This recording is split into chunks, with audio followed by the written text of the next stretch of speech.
शुरू करी इस संसार के परे। तो उस समय एक स्कूल विद्यालय जो वो चला रहे थे वो भी एक जिम्मेदारी के तौर पे मेरे पास आया।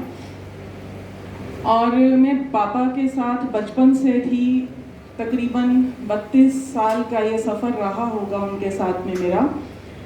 जब उन्होंने एक प्रोजेक्ट पर काम शुरू किया था, स्वर और संस्कार बाल शिक्षा का आधार। आज स्कूल को 40 साल हो गए हैं, लेकिन उस काम को शुरू करे हुए 32 या 35 साल हुए हैं, जिसमें स्वर और संस्कार बाल शिक्षा का आधार के तौर पे हमने एक कार्य शुरू किया था। मैं उसी का एक टुकड़ा आपको बता देती हूँ। साइंटिफिकली ये देखा गया कि जब बच्चा इसकी जो भूमिका बनी थी, मैं उससे हल्का सा एक उदाहरण दे रही हूँ। एक कार्यक्रम देख रहे थे मेरे फादर, जहाँ पर हिंदी के एमए किए हुए कुछ कपल्स बैठे थे और उनसे बोला गया कि आप क्रमबद्ध स्वर और जो व्यंजन हैं उनकी माला को पढ़कर सुनाएं। तो ये संभव नहीं हो पाया और वहीं से इस प्रोजेक्ट का जन्म हुआ कि ऐसा क्या था कि हमारी हिंदी की जो वर्णमाला थी उसे कोई भी, मतलब एमए करने के बाद भी क्रमबद्ध नहीं सुनाया, ना सुना पाए। वहाँ उन्होंने कुछ रिसर्च किया और देखा कि जब हम बच्चों को, छोटे से बच्चों को जब पढ़ाते हैं तो उनका मानसिक स्तर क्या होता है, और जो हम लल्ला लल्ला रोड़ी सुनाते हैं, अभी मैंने नाम लिया सबको पूरी कविता याद आ गई होगी, चंदा मामा बोलूँगी तो सबको पूरी कविता याद आ गई, जबकि अब उसका हमारे जीवन में कोई काम नहीं है।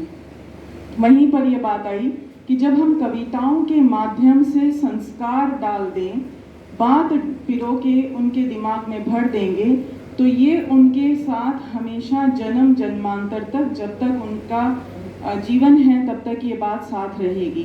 और इसी से शुरू हुआ स्वर और संस्कार बाल शिक्षा का आधार। प्राइमरी जो सिलेबस है, पूरे का पूरा सिलेबस मेरे पिताजी ने हिंदी इंग्लिश को कविता में क्रमबद्ध बनाया और उसमें संस्कार के भी कुछ जो पंक्तियाँ होती हैं वो साथ डाली और बच्चों को हमने वहीं से पढ़ाना शुरू किया। हमारे विद्यालय की जो विशेषता रही वो ये रही कि विद्यालय छोटी सी एक मस्जिद के सामने है और आर्य समाजी गतिविधियों को फॉलो करता है। हमारे पास जो स्ट्रेंथ है 70 to 80% मुस्लिम कम्युनिटी की है, लेकिन वो सब हमारे साथ पूरा सहयोग कर रहे हैं। और सुबह की प्रार्थना और सभी जो हमारी प्रेयर्स हैं वो आर्य समाजी मंत्र उच्चारण से ही होती है, गायत्री मंत्र से होती है। बाकी जो हमारा शांति पाठ है, ये सब हमारे बच्चे सभी पूरी तरीके से करते हैं। और हमारा पूरा सिलेबस हम अपना बच्चों को कविताओं के माध्यम से सिखाते हैं। एक छोटी सी झलक दे रही हूँ। अ से अनार, आ से आम, हम करेंगे अच्छे काम। ई से इमली, ई से ईख, गुरुजनों की मानो सीख।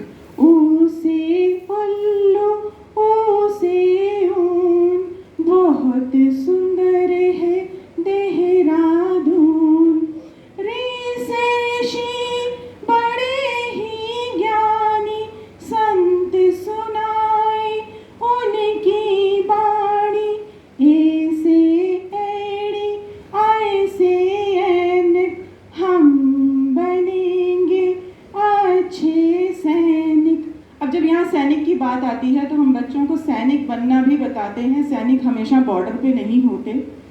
सैनिक अपने धर्म का होता है, सैनिक अपने घर का होता है, सैनिक अपने समाज का होता है।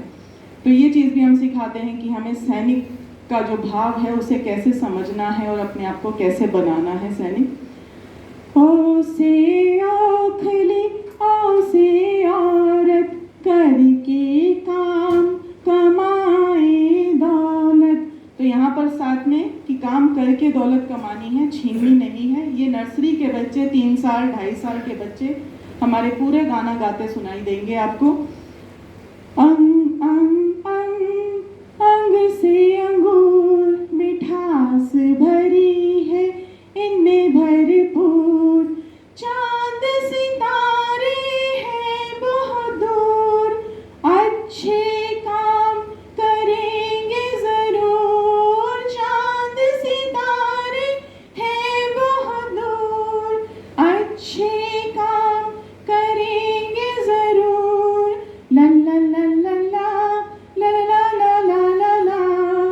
ला ला ला ला ला ला ला ला ला ला। इस तरह की प्रस्तुति और इसी तरह से हमारे पास हमने एक गीत भी मेरे पापा ने लिखा था, जिसमें हिंदुस्तान की सभी स्टेट्स हैं, अभी तक हिंदुस्तान में इस तरह का कोई गीत नहीं बना जिसमें पूरी क्रमबद्ध पूरी राज्य और आपके जो टेरिटरीज़ हैं वो इन्वॉल्व किए गए हैं। ये गीत सिर्फ अभी तक मेरे पिताजी ने लिखा था, आज से 35 साल पहले, और राष्ट्रीय पुरस्कार भी उन्हें मिला था इस गीत को लिखने के लिए। राष्ट्रीय परिवार कल्याण मंत्रालय द्वारा भी वो सम्मानित थे।